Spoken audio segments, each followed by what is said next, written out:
আলামিন প্রত্যেকজন নারী পুরুষ আকিল বালিগ প্রত্যেকজন বান্দা বান্দির জন্য আল্লাহ রাব্বুল আলামিন পাঁচ ওয়াক্ত নামাজকে ফরজ করে দিয়েছেন।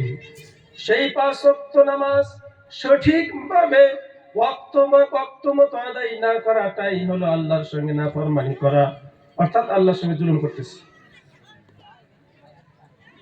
একদিনে পাঁচ ওয়াক্ত নামাজ, সপ্তাহে 7 দিনে 35 দিনে আমরা সপ্তাহে 35 দিনে আল্লাহর সঙ্গে নাফরমানি করতেছি, আর এটাই হলো আল্লাহর সঙ্গে জুলুম করা। আল্লাহর মহান হুকুম হলো নামাজ, সেই নামাজকে আমরা ছেড়ে দিয়ে আল্লাহর সঙ্গে সর্বপ্রথম যেটা জুলুম করার যে অধ্যায়, সেটা আমরা আল্লাহর সঙ্গে জুলুম করতেছি। হযরতে লোকমান আলাইহিস সালাতু হযরতে লোকমান হাকিম তিনি তার সন্তানকে নসিহত করেছিলেন।